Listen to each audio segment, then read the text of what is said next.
So, we'll be talking about the abnormalities of the first stage of labor. ठीक है? And labor has basically three stages: the first, the second, and the third stage. First stage of labor में क्या होता है? ठीक है? This is the time between the onset of labor pains and complete dilatation of the cervix. When the woman is not in labor, the cervix is completely closed, यानी 0 centimeter is dilated. ठीक है? तो first stage कौन सी हुई? From the time labor begins till the time the cervix is completely dilated. Complete dilatation कब होती है? When it is dilated to 10 centimeters. We are not concerned with the second and the third stage, लेकिन पता होना at the moment, but पता होना चाहिए कि second stage में actual delivery होती है fetus की, takes about 1 to 2 hours, and third stage में placenta की delivery होती है, takes about 30 minutes. ठीक है. So we have a curve over here, ठीक है, and x axis में time है and y axis में cervical dilatation है. ठीक है ना? अच्छा, what is normal labor?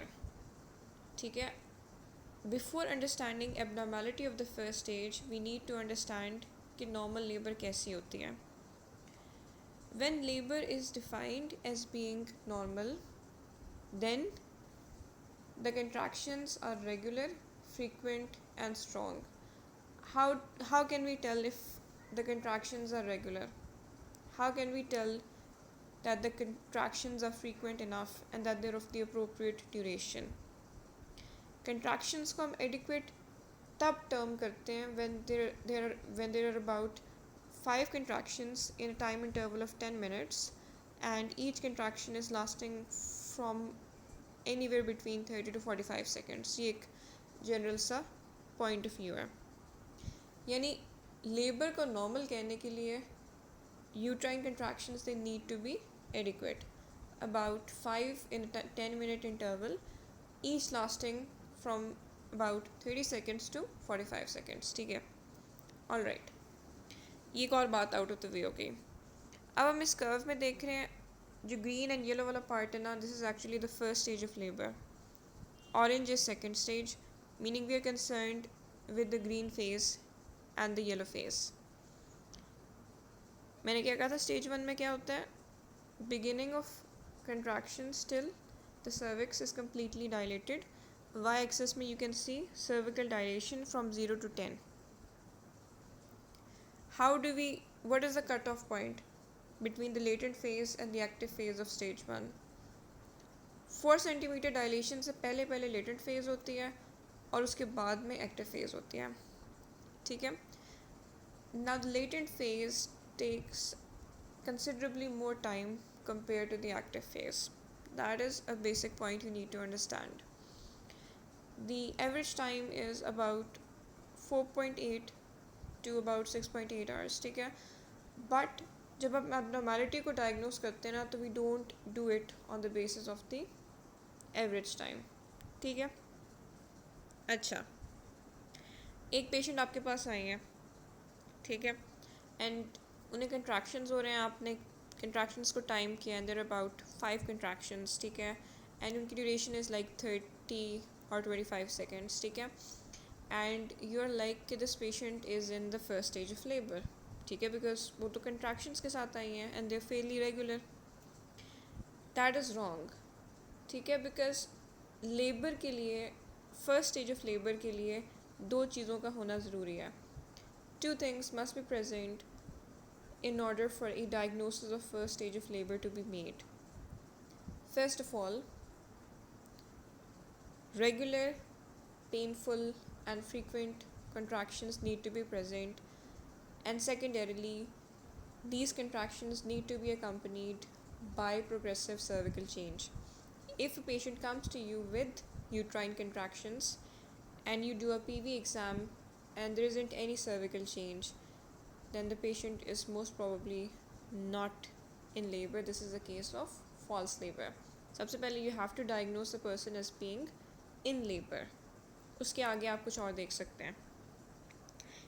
अगर आपने देखा कि सर्विकल चेंज है, मे बी 0.1 डायलेटेड है, ठीक है, आपने कहा this patient has contractions and this patient is 1 cm dilated which is less than the cut off point of 4, आपने कह दिया ये लेटेंट फेज में है, ठीक है, और ओके लेटेंट फेज में है, but latent phase takes a lot of time even if the average is between 4.8 to 6.8. वो क्या कट ऑफ पॉइंट है जिसके बियॉन्ड अगर पेशेंट लेटेंट फेज में रहे that you become concerned and term the patient as being a case of prolonged latent phase. अगर एक नली पेरिस woman है who has never given birth before and उसका latent phase 20 hours से लंबा हो गया, then this is considered to be a case of prolonged latent phase. जबकि multiparous women में the cut off point is 14 hours. ठीक है, ऊपर देखें लेटेंट फेज का लिखा हुआ है कि पैरामीटर्स लिखे हुए हैं और नीचे मैंने एक्टिव फेज के पैरामीटर्स लिखे हुए हैं. 20 hours in the primary para nulliparous and 14 in the multiparous. ठीक है, this is all that you need in order to make a diagnosis of latent phase. अगर तो उन्होंने मेंशन किया है कि वो अभी currently for example 1 cm dilated है या अभी वो 2 cm डायलेटेड है और 3 cm डायलेटेड है, less than 3 cm generally speaking, and वो साथ में ये मेंशन करते हैं कि she is G1P0 meaning primary gravida and she has been in this state for 21 hours. So this is enough for you to make a diagnosis of prolonged latent phase. ठीक है, so how do you treat this patient?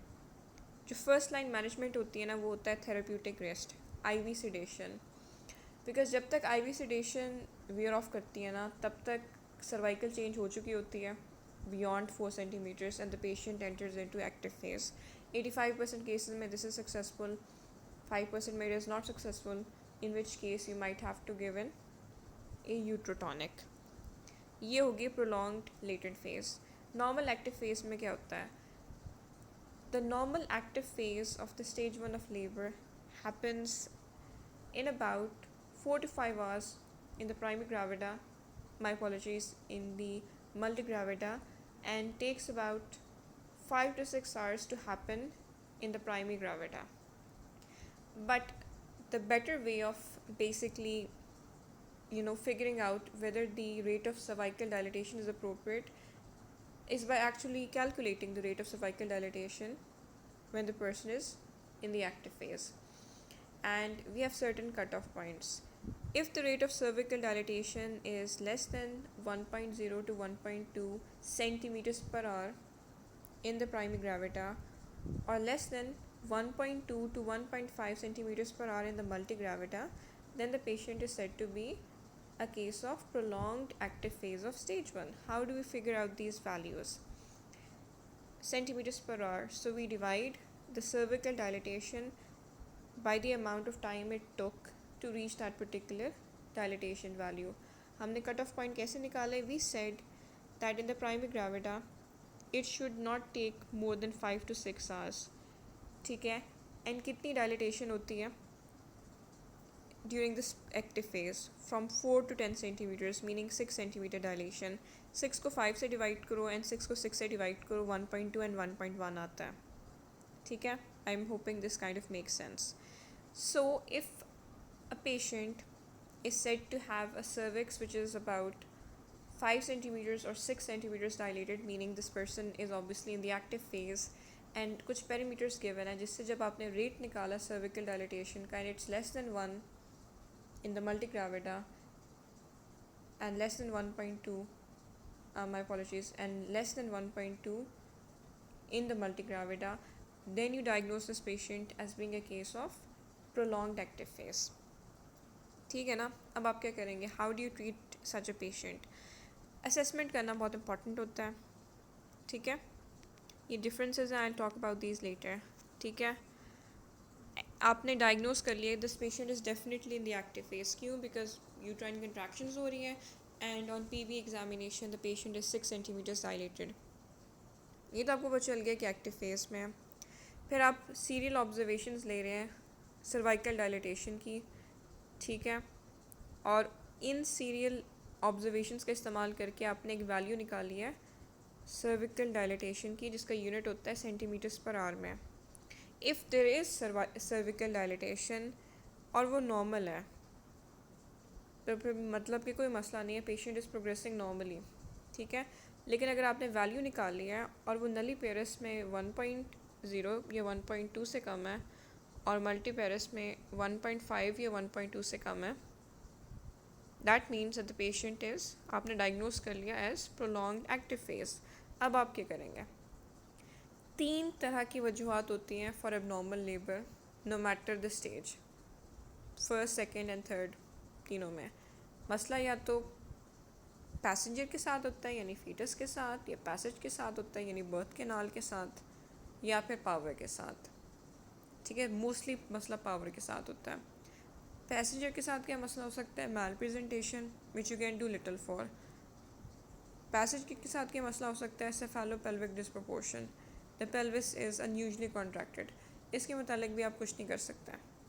Third is power. Power is something you can actually do something about. लेकिन ये करने से पहले ना आपने सबसे पहले असेस करना होता है. किस चीज़ के लिए असेस करना होता है? कि कहीं डिस्प्रोपोर्शन तो नहीं है, सेफेलोपेल्विक डिस्प्रोपोर्शन, कहीं मैल पोजिशन तो नहीं है. Because if the problem was CPD और आपने कोई यूट्रोटॉनिक दे दिया पावर को इम्प्रूव करने के लिए, even though the power was actually normal, तो you can cause uterine rupture. तो ऑब्वियस सी बात है, uterotonics are contraindicated in CPD.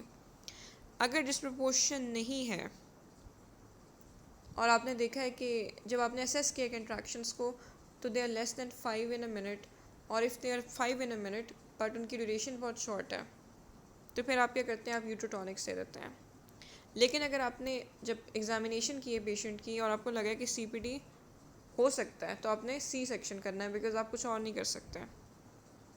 या फिर मसला पावर के साथ ही आपको लगा है और आपने ऑक्सीटोसिन दी है, रिस्पॉन्स अच्छी नहीं आ रही, फिर भी आपको C सेक्शन करना पड़ेगा. So this is management of active phase of first stage of labor.